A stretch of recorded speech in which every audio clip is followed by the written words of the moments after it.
WNST, Towson, Baltimore, and Baltimore Positive. We are positively heading to Super Bowl 53. I think I'm adding it up right. I think that's the right math on it. Maybe it's a little bit more than that. I don't know Roman numerals all that well. This guy's been covering them forever and has written a book on John Elway along Life's Highway, but nobody covers the National Football League like my pal Jason Cole. You can find him at Jason Cole 62 out in the world of Twitter. I reached the guys like you. I'm having you and Clark Judge. I reached the Billick, even though he took his job in Arizona State, but sort of the old school friends I have in the league. When the hyperbole comes of the greatest game ever played and the greatest weekend ever played and the best football ever, I thought I'll bring Cole in here because he's seen it all. And we'll talk about how good the football was. Really good, though, wasn't it? It was a pretty good weekend of football. It was pretty damn awesome. It was pretty damn awesome. Like you can't beat 4 walk-off games.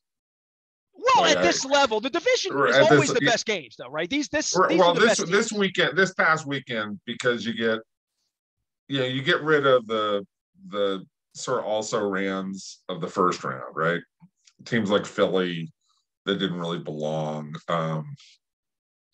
I don't want to say Oakland didn't belong, but they weren't that great. You can say Pittsburgh doesn't belong because you're on the air in Baltimore. Pittsburgh absolutely didn't belong, and that should have been the number 1 team. They were a terrible football team that managed to win, 9 games, and I give Mike Tomlin a lot of credit for that.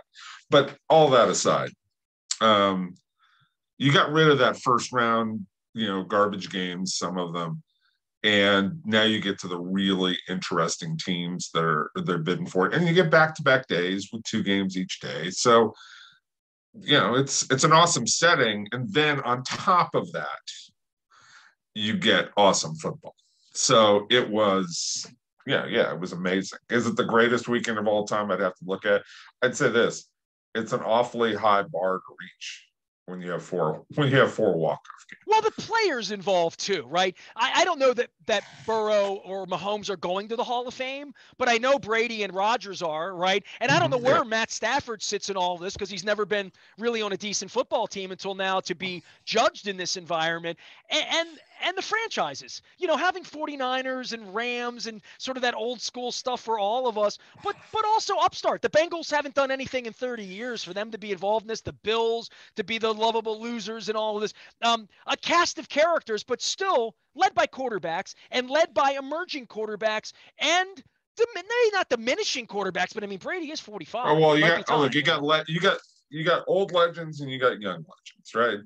It's pretty much that simple, right? You got guys who are going to be aging out, here maybe in a matter of months, maybe in a matter of a year or 2, but they're aging out, right?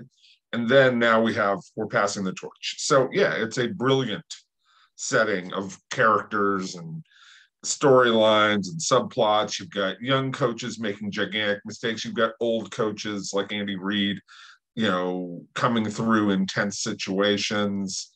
The game is increasingly being won at the coaching level by older coaches over the last decade. Actually, the last 22 years, older coaches are starting to dominate more and more and more, which I think speaks to experience in game management. Young coaches like LaFleur are blowing games where you're like, God, this is guy getting taken care of. There's all sorts of really interesting subplots that are running throughout the weekend. And then, the drama of the Rams, 4 fumbles that they overcome along the way when they should have been dominating the game and almost let Tom Brady back into the game. They did let him back into the game, but they overcame that. So yeah, it was spectacular. It was fun. It was really fun to watch. And I think the end of the Chiefs just going back and forth, this tennis match of scoring touchdowns and, points in the last, 2 minutes of the game, that topped it off in a spectacular way. And the rule, look, we can get into the rule. I think the debate has been run out on the rule. Either the NFL changes it or they're going to keep asking for this problem.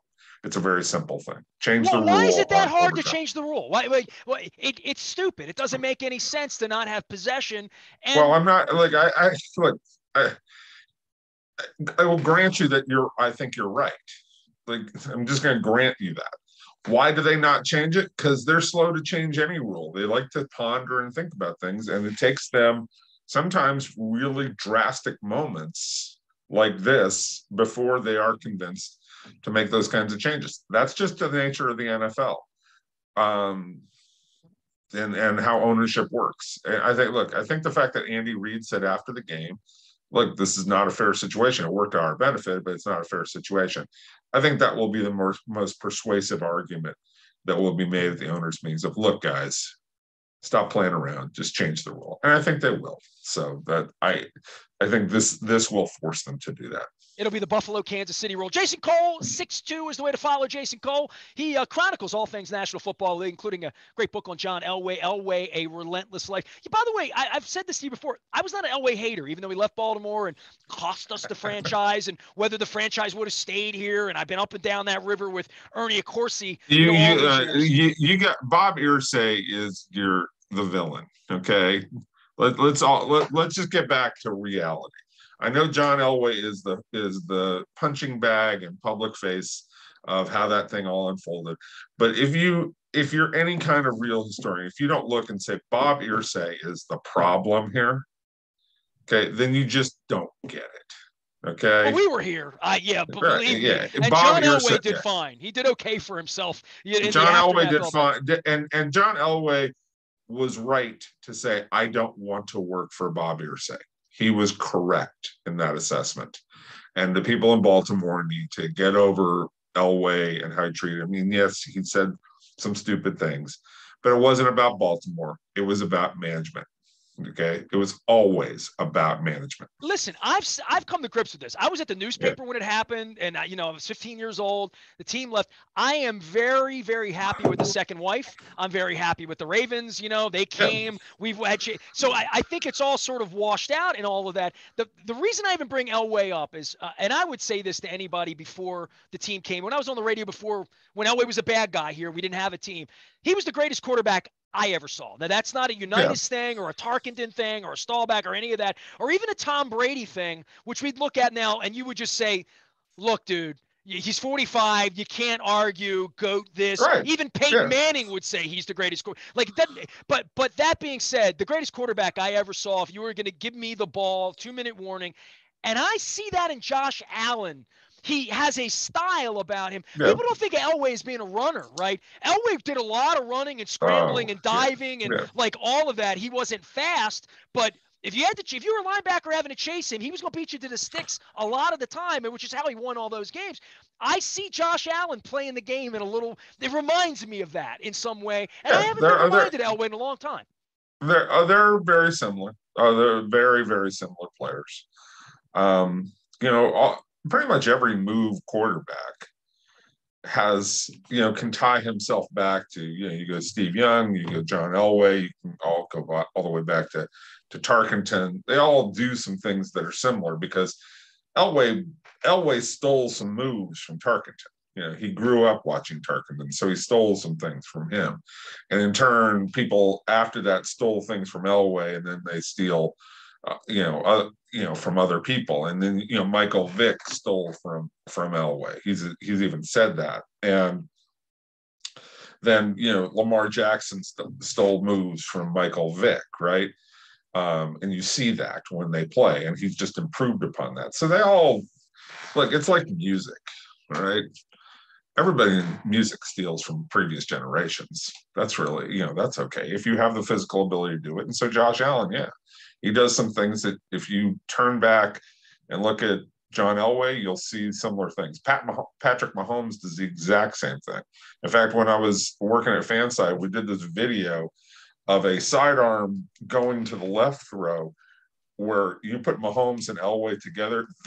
It's mirror images, like literally mirror image plays of both of them moving left, throwing sidearm like a shortstop back into the middle of the field. It's amazing to watch. It's really, truly amazing to watch. They're so similar. So I absolutely see Josh Allen. I see Josh Allen like John Elway. Yeah, I respect your opinion on all these things, sports and food, obviously, but music. Greta Van Fleet, I don't want to see that. I don't want to see that sort of, musical impersonation. Jason Cole is here. You can follow him at Jason Cole 62, long-time chronicler. Who are you writing for these days? What should I say about you in that way? What are you I'm doing? at fanbuzz.com doing a weekly column for them, and I got like 5 other projects going on. So um, I just finished another book. On? I wrote it. It's not football. It's on a gentleman named Robert Paylor, Paylor, for anybody, and robertpaylor.com. A rugby player who played for the University of California, got paralyzed in the 2017 national championship game. And now he's a public speaker and a motivational speaker, and he's awesome and terrific, and he's going to be spectacular. And I hope the book is spectacular because he deserves that. So I'm just finishing. We're in the finishing touches. I don't know exactly when it'll get published. That's more on him, but I've been working with him on that. Yeah, my dear friend Dr. Steve Elliott at Elliott Chiropractic is a big rugby guy. My friend Brandy, I'm not, I don't watch it, but it wound up on TV about 4 weeks ago, and I thought to myself, that really, like what we're talking about the NFL and danger, and then I watch rugby. It's a whole different level of, to me, danger. I mean, I kind of cringe a little bit. It's not. Look, it's not for the faint of heart, and that's okay. Just bring me a haka. I need to have a haka. The haka is a beautiful thing. It is absolutely a beautiful thing. Everyone should go to New Zealand as well. All right, so Hall of Fame voting. I had Clark Judge on earlier this week. We're talking about it's changed, obviously, from Super Bowl to more online and the honors and all of that. Sure. You've been involved in this for a period of time. Where are you on Hall of Fame this year? Some obvious things always stick out to me is when guys don't make it and they're inevitable. I always feel like it's inevitable that this guy will get in. It's not his turn. He has to wait his turn and all that. Where are we on that roller coaster right now? What should we be expecting next year? Man, you put me in a bad spot on that one. I don't know what Clark said, and we just spent 7.5, 8 hours together. I didn't talk much about it with Clark. Clark and I talk crab cakes. Yeah. Okay. Look, this was a wild class because I did publish my survey of the 15, and not a single guy in that 15 got more than 50%, which is the first time that's happened in the 10 years that I have been a selector, right? So that should tell you this was a wide open vote. All right. And, I don't want to tell you what to expect or what not to expect, but, trying to figure out the difference between, say, a DeMarcus Ware, a Richard Seymour, a Leroy Butler, a Zach Thomas, a Tony Baselli, trying to parse that out was as hard as it has ever been. Okay. And the discussion was, I thought, really positive and enlightening. And we just had a really hard job to do this. I like Hall of Fame votes where I don't have to make a case against anyone, right? So, like, for me, Baselli should be in the Hall of Fame. He should have always been in the Hall. And I felt this way 31 years on the radio now, more about baseball than football in the beginning, because the Baseball Hall of Fame was all hallowed until they started sticking needles in their arms, and now it's a shit show. I mean, the Baseball Hall of Fame is like a joke to me. Like, and my last name's Aparicio. I don't care who's in. I don't care who's not in. I don't care to go back. I'm just worn out on that. I hope the Football Hall of Fame doesn't get that way at some point and putting people in who don't deserve to be in because they were popular, like Phil Rizzuto or whatever. But I look at this whole list and I say to myself, Seymour, I would put in. I would put Baselli in. If you're a fan of Hester in regard to the value of special teams in that, because I know it's been anti-punter and kicker for all these years, I'd put him in. Maybe Jared Allen, I give some stronger, but the rest of the guys I see here, to me, great play. Andre Johnson, Sam Mills, who I loved, DeMarcus Ware, to me, Torrey Holt, great player. I don't know if you have to make the argument one way or another that they're borderline. Maybe they're. I'll make 2 points. Go ahead. Number one. Go ahead. Which is Devin Hester did a whole lot better on my survey, and what I did is I surveyed 300 this year was 352 people who were either former players, their coaches, or their executives, right? They've been in the league, they've been around the league, they saw these guys play, they're aware of who these guys are. They probably matched up against them personally in a lot of respects. 21 of those guys are Hall of Famers themselves. I think 15 of them were head coaches, something like that, who are current head coaches. So a lot of qualified people in here. And Devin Hester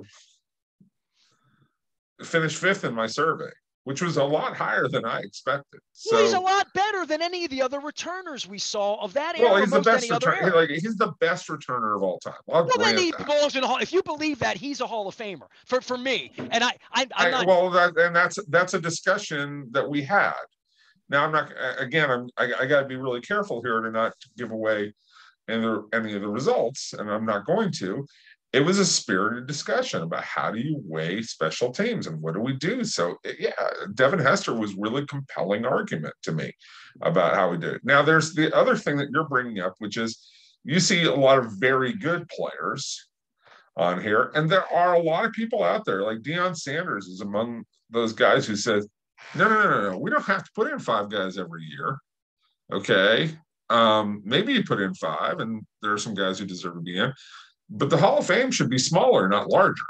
And you know, well, that's an argument for baseball where you're putting Harold Baines in and not putting Barry Bonds in. Like I don't understand what they're trying to do. I'm not going to get to Harold Baines, and we're not going to get into, you know, like old timers and guys who get overlooked and stuff like that's a whole different discussion. But there is a legitimate argument to say that this is sacred hallowed ground that should only be tread by a very few. I get that argument. Now, that's not the rules within which we play. And I think overwhelmingly people in this group say, look, if we've got 5 spots, let's reward 5 people. And there are a lot of qualified candidates. I think that is the urge here in this group. But in the back of my mind, I'm always thinking, really, are we putting this guy in? And I think that a lot about, you know, the Veterans Committee candidate or senior candidates that we bring in. This year it was Cliff Branch. Now, Cliff Branch, I see there's a really good argument for getting in the Hall of Fame. Drew Pearson, even with the Hail Mary, I wasn't that you know, eager on Drew Pearson last year. And there have been other guys. And I'm like, look, if a guy sat there for 20 years on this ballot and didn't get in, you know, weren't the previous selectors telling us something that they didn't think that these guys were worthy, and they saw these guys play on a much more regular basis than I saw. They saw Drew Pearson much more regularly than I did. They saw Cliff Branch much more regularly than I did, you know, when I was a kid growing up. So, you know, why now? Okay, but you know, it's a complex argument, and people have hard feelings about this, and they pull for their guys really hard. And you know, look, I get the Twitter messages from fans of certain, you know, Zach Thomas, you know, fans from Miami who know me because I covered a lot of his career. They blow me up on Twitter, you know, every year about Zach Thomas. Now we'll see how it goes in the future, because we'll see how the vote unfolds this year. But, you know, like, I get it. I get why people. Well, I mean, it's somebody like me that's been chronicling this from the 30 years and watches. I never watched Reggie Wayne thinking that was a Hall of Famer. I certainly never watched Patrick Willis thinking that's a Hall of Famer. I watched Andre Johnson and thought that's probably a Hall of Famer. Certainly Tony Baselli, when he played until his back was out, he's a Hall of Famer, and that's more of a Kirby Puckett. Yeah, Patrick Willis was All Pro 5 times in 7 years. All Pro, Patrick Willis. You're making an argument. That's fair. That's what you do. I think we don't do Patrick Willis enough justice. And again, I'm not trying to give it away. And he didn't do particularly well on my survey. And I didn't think that he was one of the most deserving candidates on this ballot. I'm not going to say how it turned out, but Patrick Willis, hell of a player. So, you know. Well, they were all a hell of a player. I just didn't think that's a Hall of Famer the way when I watched Ray Lewis or Brian Urlacher and said that's a Hall of Famer. This is part of the parsing process. And look, I think about it a lot. I spend a lot of time going through this, trying to figure out, does this guy deserve to get in? Does he not? Are we putting the wrong guys in? Are we putting too many guys in? And yes, it is a perpetual problem. Who's going to win a Super Bowl? Kansas City should. Kansas City should. Kansas City, the question with them is, do they have the mental makeup to finish and to be focused for 2 complete games? And I thought the reason they were going to beat Buffalo this last weekend was this was a game where Patrick Mahomes felt challenged, right? Like it was, here's the up and comer. This is the guy we think is going to knock you off. Josh Allen and the Bills are better than you guys. They're going to come and get you. It's over for you guys. And if you say that to a great competitor like Mahomes, that amps him up.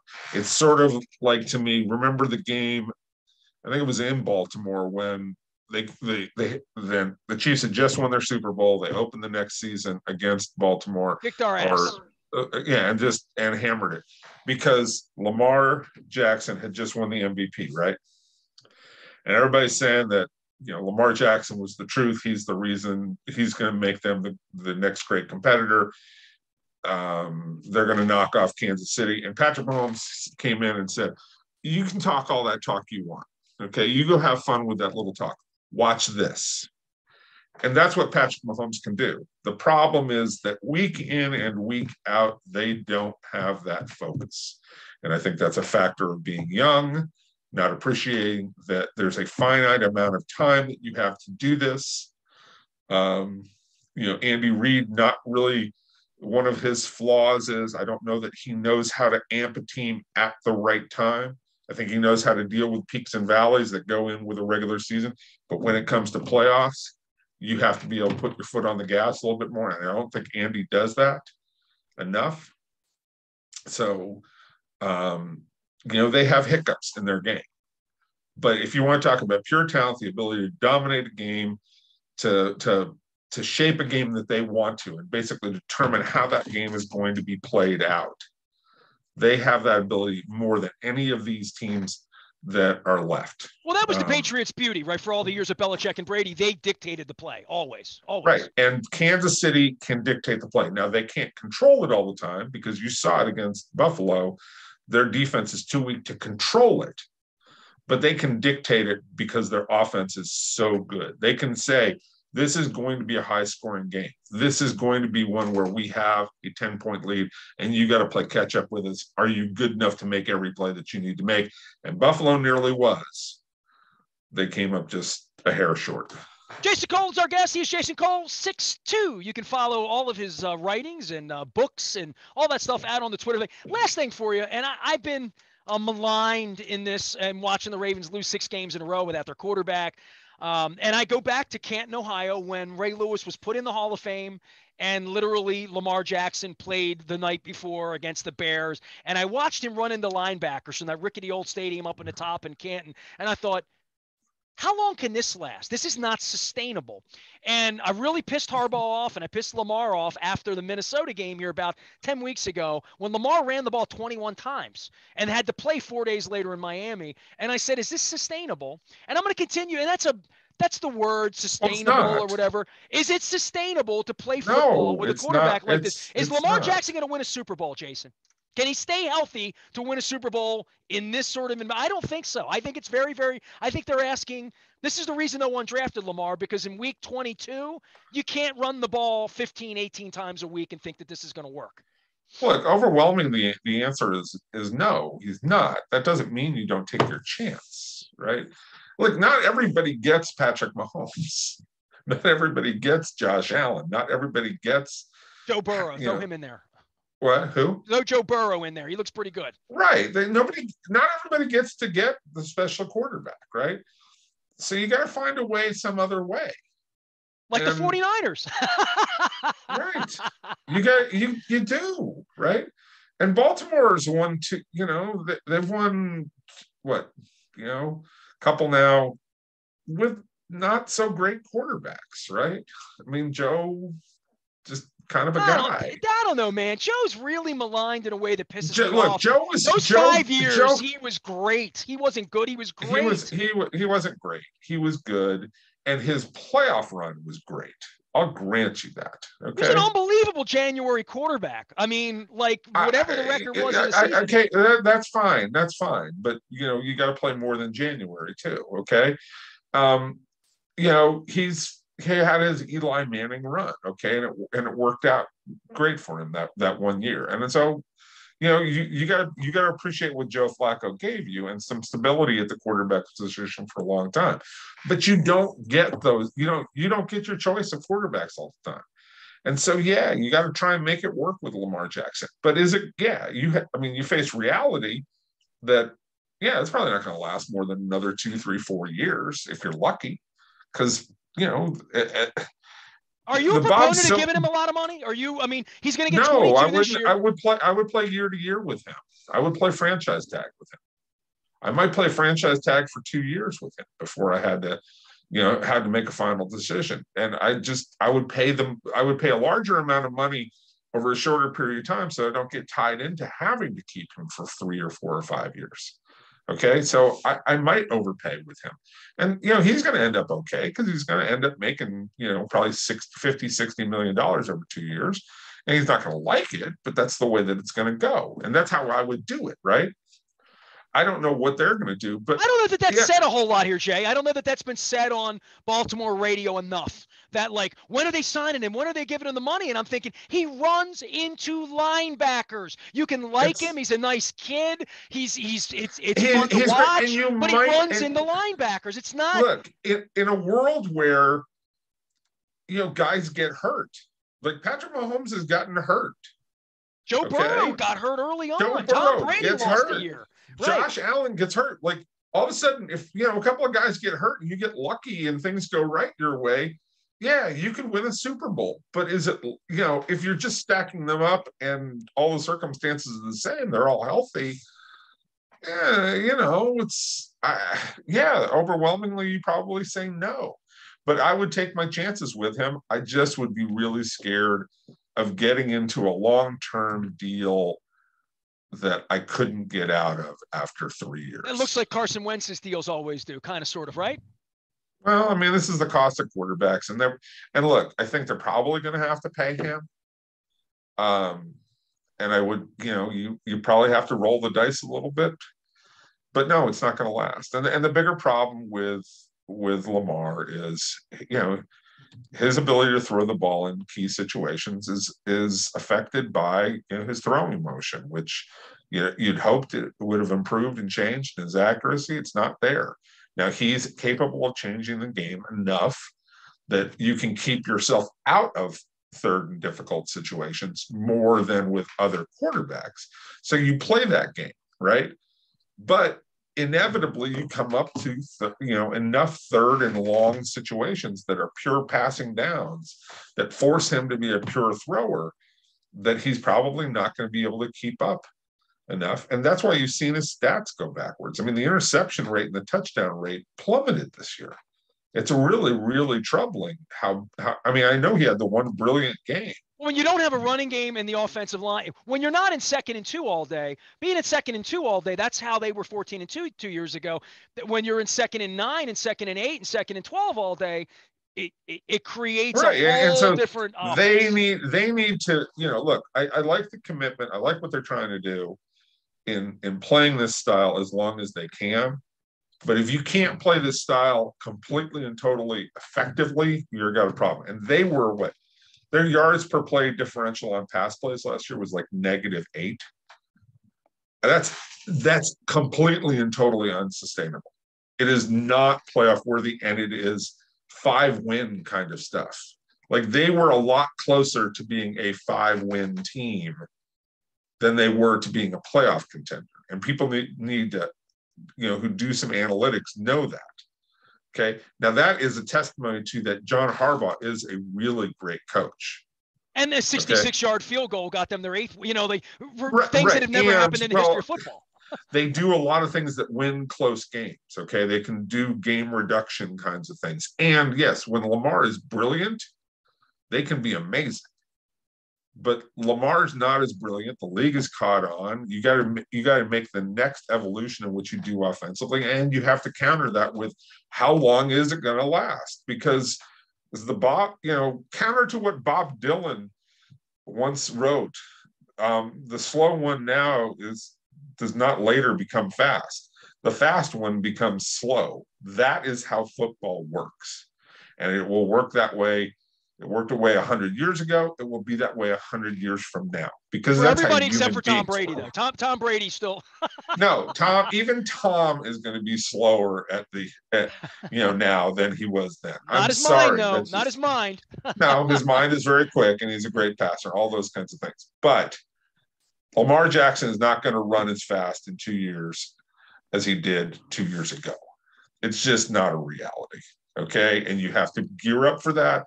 You have to be ready for it. And he has to make the evolution as a passer, or you have to be prepared to move on from him when it starts to slow down and he's not capable of doing these things anymore. And that could be like right now. And that's just the reality of playing with him, as long as he's this kind of player. Love the history and perspective of Jason Cole. You can find him at Jason Cole 6'2". Still, eating off that Cal Stanford game. The Cal Stanford thing for you, all of you who are involved in it, yes, is still an annual rich. I mean, it's a rite of passage. No one will ever take that away, right? Ever. Exactly. No, we will have a good time with it forever.